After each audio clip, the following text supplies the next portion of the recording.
I want to thank y'all for letting my family and I be here. Thank God, most of all, that I'm here. So, that's the big one.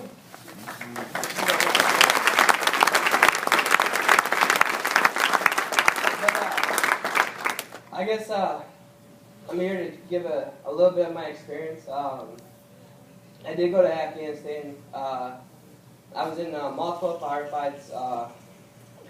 Lost a lot of friends. Had a good friend, passed away in my arms. Seen a lot, but the real fight is here, and that's the sad part. I wouldn't even have a Purple Heart if it wasn't for my father fighting for me. I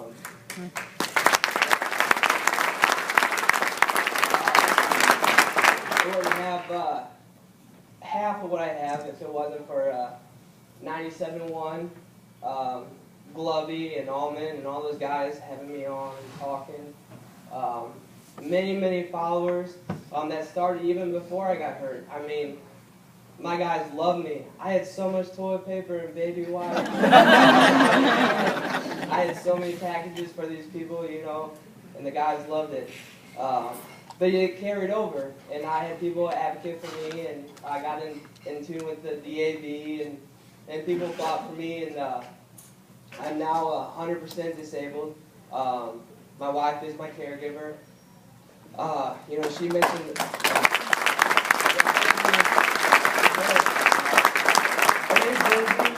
but if you ever hear me talk about her, it's Angel. We met on Facebook and we got married within weeks. I mean, maybe months, a couple months, but it was a shotgun wedding for sure. So she's my angel. She takes care of me and my two kids, our two kids, and they're my rock. Every day, I still battle with suicidal thoughts and real bad depression, and then I get up in the morning and they're there, so that's big. But it's still a battle. Like I met this fine gentleman, I'm sorry I don't remember his name, the magician. Couldn't even tell that something was wrong with me, and was just dumbfounded when I was talking to him. And I'm winking at him because I can't see him, and I'm just talking to a ghost because I can't see him, and that's the problem, is it's the invisible injury. I gained a lot of weight, I look a lot different, I can't add, I can't subtract, I can't shower, I wear boots, I can't tie my own shoes, I can't hold my two kids at one time because I get anxiety. Everybody loves their kids, I love my kids to death, but I cannot handle two at one time. It's tough. Life is difficult, and it's difficult for me, and I am so lucky. I am so lucky to have my father and have so many great people that know me and follow me, been listening to 97.1 and so on, and have given me what I've gotten. But there's so many that don't.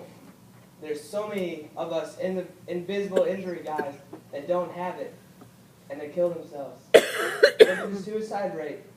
It's high, way too high. Look at the guys with PTSD and TBI beating their wives, going to prison, killing their kids. Speaking from what I've had, we can't help it. Yes, I've never ever hit my wife, but I've hurt my wife worse than physical. I've hurt my wife mentally. I've had my wife take my daughter away from me because she was scared of me. Okay? That's worse than physical to me. Mental, having that fear of your own husband, that guy that you love, you cherish, months you prayed for him. That's tough. And then, you come home and there's no help, and the guy can't help it. Or the gal, gals have it too, they can't help it. We can't help it. I have very bad anger. Very bad. I went to the VA for years, since I've been back, a couple years, and they helped me with PTSD, and I said, man, what I really need is anger management, behavioral health. I said, every day I fear I'm going to lose my wife. I'm going to come home and bag's going to be packed and she's going to be gone. Because I got this blackout rage. You know, 0 to 1,000, and then 1,000 to a 0 like this. And then I come to and she's crying. The kids are crying. I said, that's not right. And they say, well, everyone has anger. It's okay.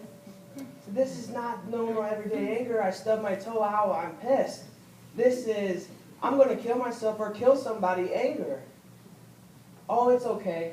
But the VA doesn't do anything on anger management, behavior health. You have to go to a vet center in St. Louis. So I did. Disgusting. Everybody I talked to was all about themselves. They're all veterans. God love you. Thank you for all your veterans. I'm obviously the youngest one here. I wouldn't be here without you guys. But the guys that worked there, it just seemed all about themselves. Everything I said, they had something to top it. And that's not what I want. I need help. Okay? So I said, screw it. I'm not going to do anything. And now, you know, life's tough for us. You know, and I'm putting feelers out and talking to people and trying to get it. And I contacted the VA again. And I said, hey, I really need this behavioral health because I don't know how long I can live like this, you know, and my family. And they say, well, we just don't do it. Okay? So that's what we deal with. And it's tough. You know, like I said, I'm very, very lucky. And there's a lot of people that don't have family, that don't have, I mean, imagine coming home and holding people and seeing people explode in front of you and just constantly, every day just watching people die and constantly living in that fear. And then you come home and you got these kids playing on their iPhones. You got these kids complaining about all this and that and allowances and all this and that, and you're just struggling, and then there's nowhere to turn. So what do? Closest thing is there's drugs everywhere. There's drugs everywhere. There's guns everywhere. You mix those two together, plus alcohol, you know what you get. It's obvious, and it's everywhere. So, I mean, it's just, I mean, like me, you know, brain injury guy, I can't, shoot, half the time, I don't even know what day it is. So, I rely on the government. I do, because I can't work. I tried working at Garda when I came back because it's, you know, 8 months to a year before you get paid when you come back. So I started working for Garda. You drive a truck or ride a truck. Super easy job. I can't do it. It was tough. Real tough, you know. Living at my mom and dad's house and, you know, my wife, my baby and I. It was tough. So then finally, you know, things got better with my dad and, you know, him talking and advocating and, you know, I got expedited, you know. But then there's those others, had no legs, no arms, and they got to wait 8 to 10 months or 8 to 12 months before they get paid. What are they going to do? They have nothing to do, okay? They can't work, deal with nightmares every day. I mean, it's, you come back to society where, you know, people are working, you always see people walking, doing their own thing, and then there's you. What are you doing? Nothing. You're stuck in a chair. Or me. I can't even shower. I can't even tie my own shoes. It's tough. And you start resorting to stuff. Again, I'm lucky that I have my family, but those that don't, what do they do? So, and then now, I got retired, and they said, well, you have TRICARE for the rest of your life, you and your family. Well, that's great. That's perfect, you know. I was like, well, this is perfect, you know, for my child being born. I think $25 for the whole thing. So it was great. I have knee problems. And I go to get it checked out and say, you don't have insurance. So what do you mean I don't have insurance? I have TRICARE, I'm medically retired. You don't have insurance because you opted out of Medicare Part A and Part B. I said, well, no one ever told me that. Yeah, they did. Well, maybe they did, but, you know, I can't remember what I ate 5 minutes ago, you know? So since 2010, I've had no insurance, not even knowing it, you know? And then now, I have to pay a penalty every month.